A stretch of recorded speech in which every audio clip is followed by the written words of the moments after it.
지금 집값이 30%까지 내린다. 금리가 내려가면 집값이 다시 올라간다. 이렇게 균형 잡힌 시각을 보여주는 뉴스 제목인 것처럼 보입니다. 근데 우리는 잘 생각해야 되는 게 지금의 부동산 가격, 호가가 사실상 조작이다, 가짜다, 믿으면 안 된다 라는 이야기를 드리고 싶습니다.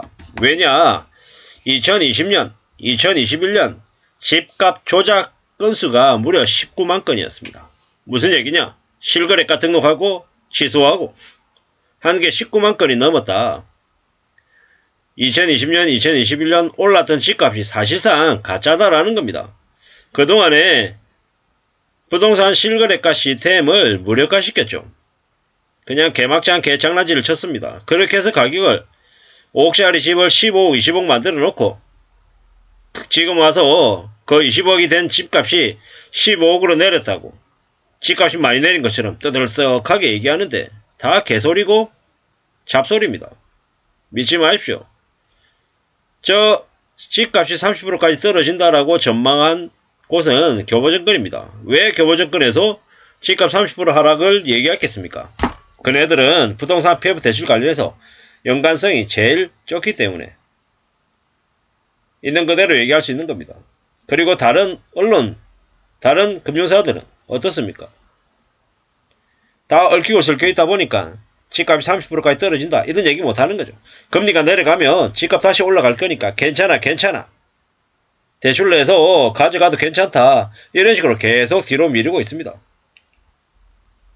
지금도 윤석열 정부 아래에서 부동산 시장을 연착륙시킬 의지가 없죠. 계속 그냥 떠받들고 있습니다. 왜?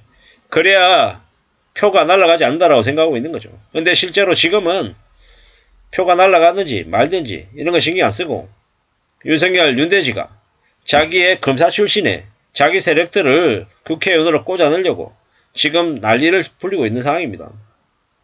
아무도 제대로 된 경제를 유지해 나갈 생각 자체가 없습니다. 추경호 같은 경제부총리 이런 놈들도 뭐하고 있습니까? 총선 나서가지고 국회의원 되려고 개척 부리고 있는 게 지금의 상황입니다. 이게 뭔가 싶은 거죠. 나라가 잘못해도 한참 잘못했죠. 지난 문재인 정부 때 부동산 교란 세력들을 방치해서 전세자금 대출을 왕창 해줘서 전세사기가 폭증하고 개 난리가 났죠. 그게 지금 벌어지고 있는 일들입니다.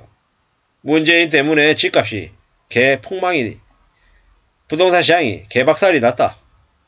문재인이 청년들을 결혼하지 못하게 만들고 출산하지 못하게 만들고 대한민국 전체를 암울하게 만들었다라고 얘기해도 이의제기하거나 항변할 수 있는 게 뭐가 있습니까?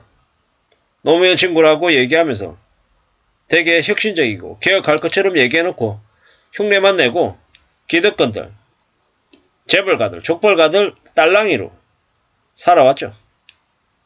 그러다 보니까 지금 집값이 30%가 빠져도 하나도 놀랍지 않을 지경까지 집값이 올라와 있죠. 지금 사실상 부동산 때문에 대한민국 경제가 거의 망하기 직전입니다.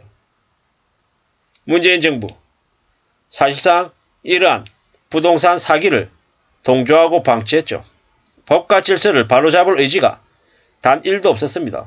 핀셋 규제니 지랄이니 하면서 말장난만 하면서 그냥 대한민국 전역을 투기판으로 갭 투기판으로 만들었죠. 경제 성장을 위해서 부동산 시장의 조작 세력을 묵인하고 내버려뒀습니다. 덕분에 대한민국 역사상 최대 부동산 거품을 만들었죠. 그래놓고 사기꾼들 언론의 앞잡이들에게 책임을 떠넘기고 있었습니다. 떠넘겼죠. 절대로 묵과할 수 없는 일입니다.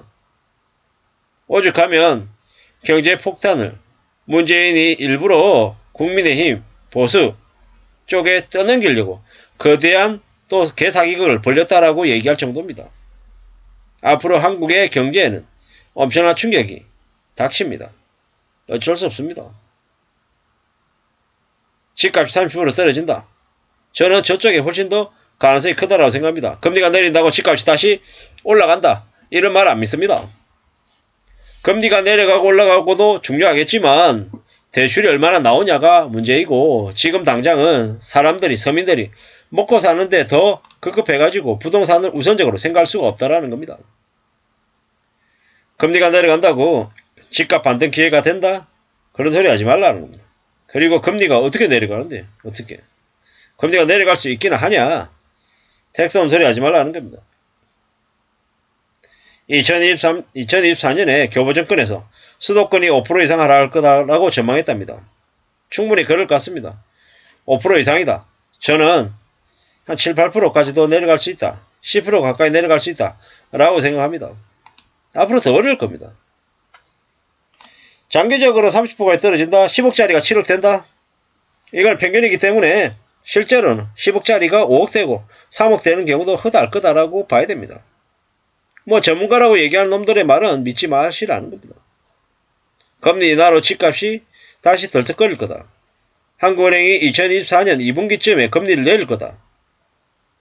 죽자고 이제 달려드는 거죠. 금리 저렇게 한국은행이 내리면요. 한국 경제 개폭망합니다. 그리고 2024년 5월 1일부터 경기대금 완충자본 적립을 1% 하기 때문에 안 믿는 게 좋습니다. 앞으로 더욱더 많은 일들이 벌어질 것입니다. 우리가 1992년 집값 폭락 이후에 1993년부터 3만 5천 명이 극단적인 선택을 했었습니다. 이게 일본에서 벌어진 일입니다. 앞으로요. 그와 같은 일이 한국에서도 벌어질 것 같습니다. 꽤 어려운 상황입니다. 지금 한국 경제 자체가 큰 위기인데 집을 사야 된다. 회복이 될 거다. 별일 없을 거야. 이러면은 한국이 더 빨리 망할 수 있다는 겁니다. 지금은 돌려막기 하는 사람이 100만 명이 넘는답니다. 파산이죠, 파산 거의. 카드 돌려막기 하고 있고 뭐 버틸 수 있겠냐라는 겁니다. 참 씁쓸한 얘기입니다. 지금 공인중개사 폐업한다고 난리고요. 이래저래 부자되기 열풍에 넘어갔던 이들이 대거 몰락할 수밖에 없다라는 겁니다. 앞으로 그게 벌어질 일입니다. 많은 이들이 경제적으로 어려움을 겪고 가정이 해체되고 가출하는 이들, 증발하는 가장, 이 가정부터 제일 빨리 무너질 거다라는 겁니다. 범죄의 표적이 되기도 하고 범죄의 하수인이 되기도 하고 믿기 어려운 일들이 아마 꽤 많아질 겁니다. 부동산 따위가 문제가 아니다라고 저는 생각합니다. 앞으로 최소 5년은 함부로 집값이 어쩌고 저쩌고 이딴 얘기는 안 하는 게 우리의 삶을 지키는 길일 것 같습니다. 정신을 바짝 차리고 살아가야 된다라는 말씀을 드리고 싶습니다. 감사합니다.